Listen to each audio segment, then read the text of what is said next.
രാവിലെ തന്നെ ഫാനിൻ്റെ സ്പീഡ് കുറഞ്ഞു കുറഞ്ഞു വന്നപ്പോഴാണ് മനസ്സിലായത് രാവിലെ ആയിട്ടുണ്ടെന്ന്. ഉടനെ തന്നെ ഒരു ചെറിയ കുപ്പിയിൽ വെള്ളമാക്കിയിട്ടുണ്ട്.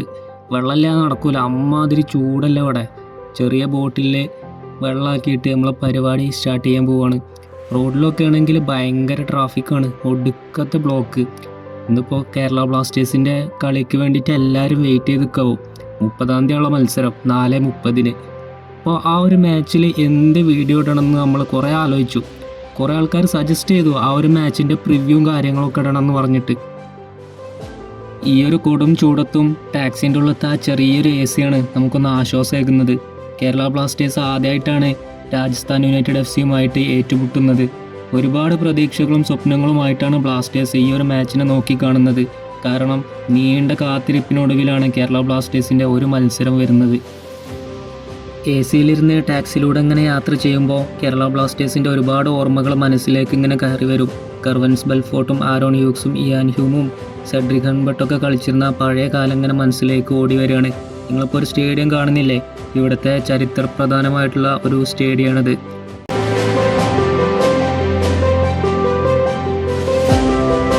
ആദ്യം തന്നെ കേരള ബ്ലാസ്റ്റേഴ്സും രാജസ്ഥാൻ യുണൈറ്റഡ് FC-യും കളിച്ച അവസാന 6 മത്സരങ്ങളുടെ കണക്കൊന്ന് എടുത്തു നോക്കാം. രാജസ്ഥാൻ യുണൈറ്റഡ് FC-യുടേത് 3 വിജയം 3 തോൽവിയാണെങ്കിൽ കേരള ബ്ലാസ്റ്റേഴ്സിൻ്റേത് 2 വിജയം 2 തോൽവി 2 സമനില എന്നിങ്ങനെയാണ്. 4-0 ആയിരുന്നു രാജസ്ഥാൻ യുണൈറ്റഡിൻ്റെ ഏറ്റവും വലിയ വിജയം. 22 മത്സരങ്ങളിൽ നിന്ന് 34 ഗോളാണ് രാജസ്ഥാൻ യുണൈറ്റഡ് അവസാനം കളിച്ച മത്സരങ്ങളിൽ നിന്നും നേടിയിട്ടുള്ളത്. കേരള ബ്ലാസ്റ്റേഴ്സ് ആണെങ്കിൽ 26 മത്സരങ്ങളിൽ നിന്ന് 36 ഗോള്. ഏകദേശം ഒരേപോലെ കണക്കാണ്. 1.5 റേഷ്യോ ഗോളടിച്ചിൻ്റെ കണക്ക്.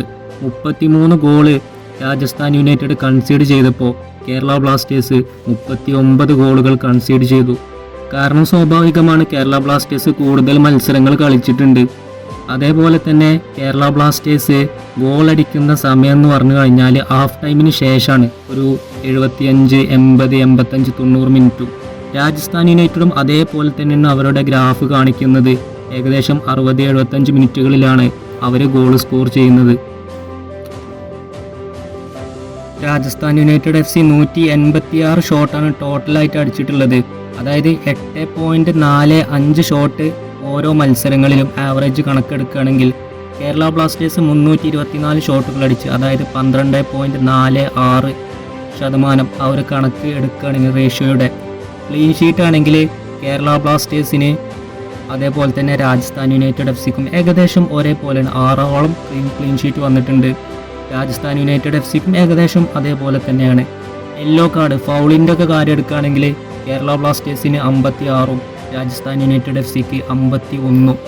ഈ കണക്കുകളൊക്കെ സൂചിപ്പിക്കുന്നത് രണ്ട് ടീമും ഒരേപോലുള്ള സ്റ്റാറ്റ്സ് ഉള്ള ഒരു ടീമാണ്. പക്ഷേ മാർക്കറ്റ് വാല്യൂടെയും പ്ലേയേഴ്സിൻ്റെ ക്വാളിറ്റീൻ്റെ വിദേശ പ്ലേയേഴ്സിൻ്റെ ആ ഒരു വാല്യൂൻ്റെ ഒക്കെ കാര്യത്തിൽ കേരള ബ്ലാസ്റ്റേഴ്സ് തന്നെയാണ് ഒരുപാട് മുന്നിൽ. പിന്നെ ഫുട്ബോളാണ്, ഒന്നും പറയാൻ പറ്റില്ല. ഇതിനു മുമ്പ് ഈ രണ്ട് ടീമുകളും ഏറ്റുമുട്ടിയിട്ടുമില്ല. അതുകൊണ്ട് കാര്യങ്ങൾ അപ്രസക്തമാണ്. അടുത്ത മത്സരത്തിൽ എന്താവുമെന്ന് നമുക്ക് മാച്ച് തുടങ്ങിയാൽ മാത്രമേ പറയാൻ സാധിക്കുകയുള്ളൂ. എന്തായാലും നിങ്ങളെ ഈ വീഡിയോ ഇഷ്ടപ്പെട്ടാൽ ഒന്ന് സബ്സ്ക്രൈബ് ചെയ്യുക, നോട്ടിഫിക്കേഷൻ ബട്ടൺ എനേബിൾ ചെയ്യുക. ഇനിയും നമ്മൾ യാത്ര ഇങ്ങനെ തുടരുകയാണ് മറ്റൊരു മത്സരത്തിന് വേണ്ടിയിട്ട്. നിങ്ങളെല്ലാവരും ഒന്ന് സപ്പോർട്ട് ചെയ്യട്ടോ. Okay, by.